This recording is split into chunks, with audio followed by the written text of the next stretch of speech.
ഞാൻ എയർ കേരള എന്ന് പറയുന്ന പ്രവാസികളുടെ വലിയൊരു സ്വപ്നം അത് യാഥാർത്ഥ്യമാകുന്ന ആ മുഹൂർത്തത്തിലും താങ്കളുടെ സാന്നിധ്യം കണ്ടു. അപ്പോൾ ചോദിച്ചപ്പോഴാണ് താങ്കളാണ് അതിൻ്റെ ക്യാപിറ്റൽ കൺസൾട്ടൻറ്റ്.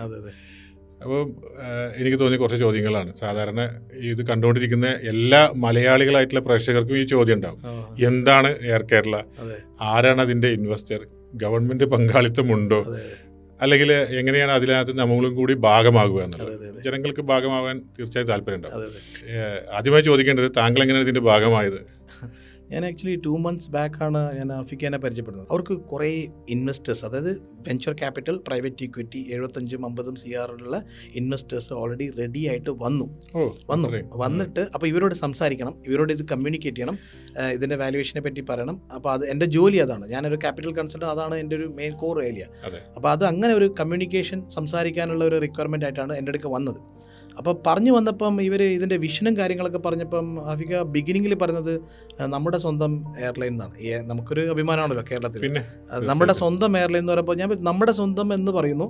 കുറേ അധികം NRIസിൽ ഇതിൽ താല്പര്യം പ്രകടിപ്പിച്ച് മുന്നോട്ട് വന്നിട്ടുണ്ട്.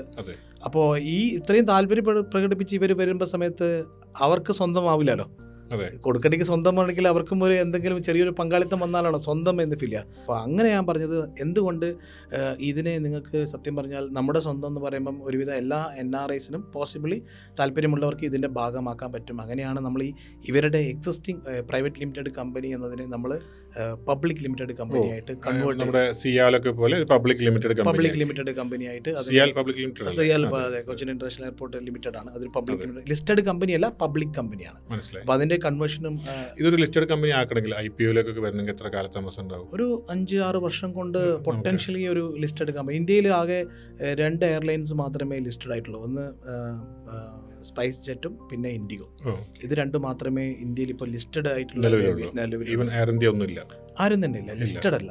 ഓക്കെ, അപ്പോൾ നമ്മൾ മനസ്സിലാക്കേണ്ടത് ഏവിയേഷൻ സെക്ടറിൽ എനിക്ക് തോന്നുന്നത് എയർ കേരള ആയിരിക്കും ആദ്യമായിട്ട് ഒരു പബ്ലിക്കിലേക്കും കൂടിയും ആക്സെപ്റ്റൻസോട് കൂടി ഈ ഒരു ഫോർമാറ്റ് വന്നു. കാരണം ഒരുപാട് പ്രത്യേകതകൾ എയർ കേരളയ്ക്ക് ഉണ്ട്. എയർ കേരള എന്നുള്ള പേര് തന്നെ പ്രത്യേകത. അല്ല, നോർമലി ഒരു റീറ്റെയിൽ ഇൻവെസ്റ്റർക്ക് ലിസ്റ്റിംഗ് സമയത്ത് മാത്രമേ ഒരു സിസ്റ്റത്തിൻ്റെ അകത്ത് വരാൻ ഓപ്പർച്യൂണിറ്റി ഉള്ളൂ.